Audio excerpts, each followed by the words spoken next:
तालिबानी फरमान है। इसमें तो जनरल कैटेगरी के लिए तो कोई ऑप्शन ही नहीं दिया है। ये रिपोर्ट साल में एक बार उसकी मेहनत नहीं देखी जाएगी, उसकी जिंदगी बर्बाद कर दी जाओगी। उस लड़की के पास क्या ऑप्शन बचेगा?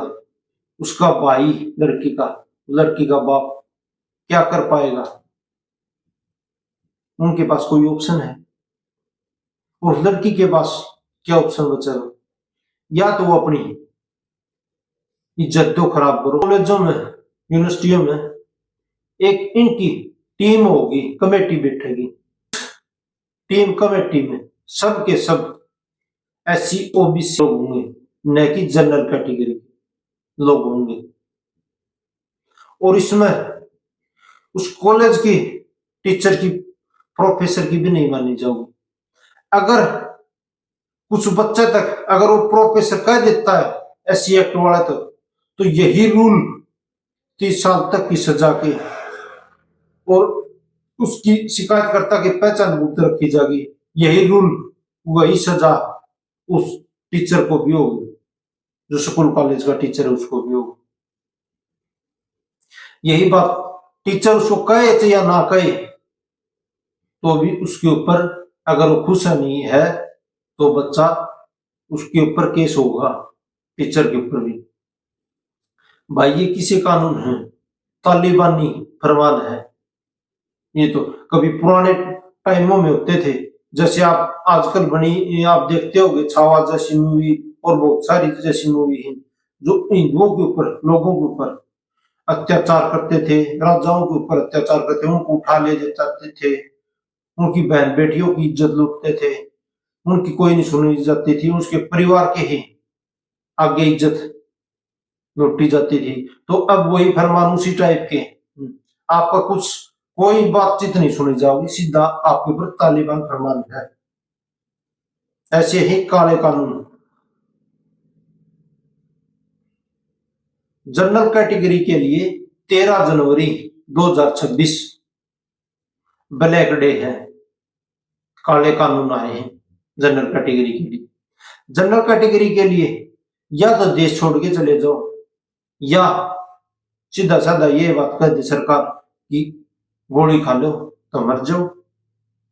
और UGC का ऊपर तो यो भी कहना है कि इक्वलिटी दिखानी है, सबको समान, सभी जातियों सभी बराबर बराबर अधिकार हो, सब बराबर समान पढ़ सके। इसमें तो जनरल कैटेगरी के लिए तो कोई ऑप्शन ही नहीं दिया है।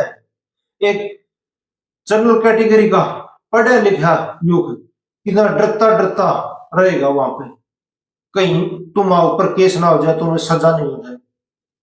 क्या यही इक्वलिटी है? ऐसी इक्वलिटी है? इससे तो जातिवाद ज्यादा बढ़ेगा।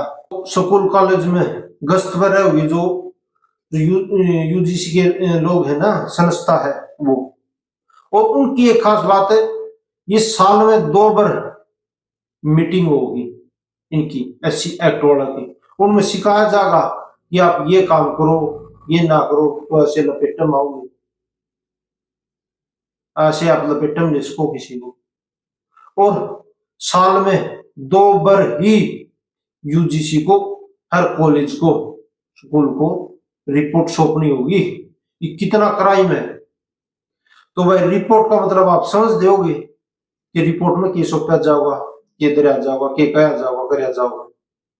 कोई भी रिपोर्ट सौंपता है, जैसे पुलिस कर्मचारी देख लो कोई, तो क्या सौंपते हैं, क्या देखते हैं, ये तो सब नियम रिपोर्ट देनी होगी। लेकिन साल में एक प्रणाली भी सबमिट करनी होगी, देनी होगी उस टीम को, स्कूल कॉलेज से आए UGC को, कि कितना क्राइम है, कितना बड़ा है, वो रिपोर्ट दो। आपने क्या किया अब तक, कुछ किया है या नहीं किया है, किया तो क्यों नहीं किया, आप करो कुछ।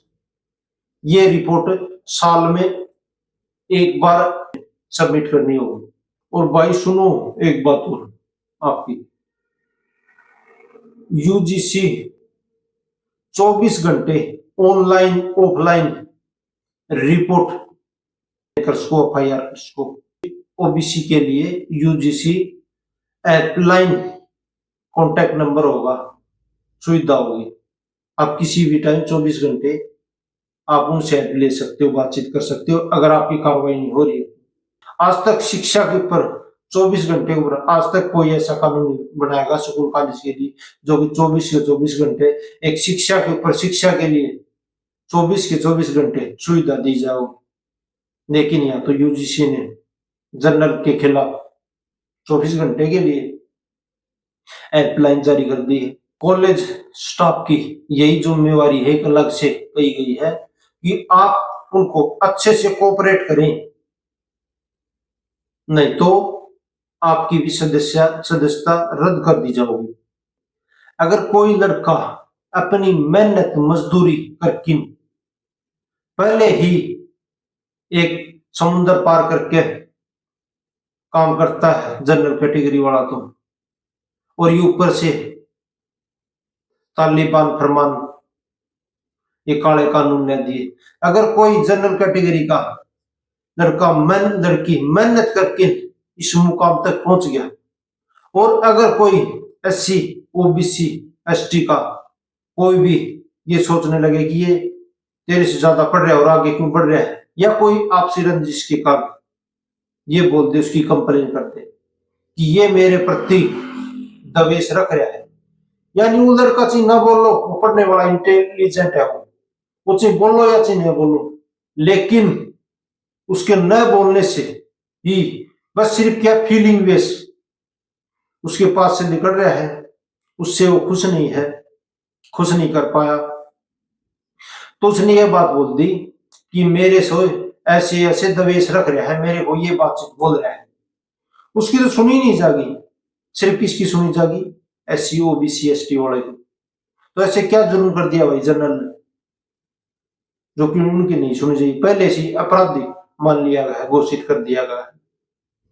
तो उस ओबीसी वाले की तो शिकायत करता है, उसकी पहचान गुप्त रखी जाएगी और उसके ऊपर कार्रवाई होगी। उसने इतनी मेहनत करी, आड़ तक पहुंचा मेहनत मजदूरी करके, लेकिन उसकी मेहनत नहीं देखी जाएगी, उसकी जिंदगी बर्बाद कर दी जाओगी। तो क्या ऑप्शन बचा है जनरल के पास में?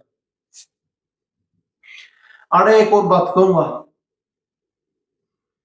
अगर कोई टपोरी कोई गंदा लड़का अपनी बहन बेटी है, वो अपनी मेहनत करी अच्छे से, स्कूल कॉलेज से आना जाना, सीधा घर पे आना जाना और मेहनत कर रही है, कोई लड़का उसको प्रपोज कर दे और लड़की एक्सपेक्ट नहीं करे, उसको अच्छा नहीं लग रहा है, तो वो ऐसी एक्ट वाला जाके रिपोर्ट कर देगा, ये लड़की मेरे से ऐसे ऐसे प्रतिदेश रख रही है, तो उस लड़की तो जिंदगी बर्बाद होगी। उस लड़की के पास क्या ऑप्शन बचेगा? उसका भाई लड़की का बाप क्या कर पाएगा? उनके पास कोई ऑप्शन है? और लड़की के पास क्या ऑप्शन बचेगा? या तो वो अपनी इज्जत तो खराब करो, वो कितने देर उस इज्जत से खेलेगा, खराब करेगा और कितने से खिलवाएगा, कि कोई प्रावधान तो है नहीं, फीलिंग बेस है, इस पर समझो, आप समझने की यह बात कोशिश करो। और ऐसे केस बहुत जा रहे हैं, और अगर ऐसी रूल रेगुलेशन बनाए हैं तो आप देखते हो कि ऐसी एक्ट में कितने फायदे उठाए जाओ, तो उस लड़की का क्यों फायदा नहीं उठाया जाऊंगा? तो इसमें क्या प्रावधान है उस जनरल कैटेगरी की लड़की के लिए? उस लड़की के पास क्या ऑप्शन बचेगा? उस माँ बाप भाई के पास क्या ऑप्शन बचेगा? उसके पास ऑप्शन यही है, या तो जेल में जाओ या अपनी इज्जत खराब करो दो, और वो कितने से कितने दिन तक इज्जत खराब करेगा, उसकी उछाड़ेगा। तो ऐसे काले कानून में बारह आपका क्या कहना है? काले कानून ना का अब ज्यादा से ज्यादा इस 13 जनवरी ब्लैक डे और एक काले कानून है जो अफगानी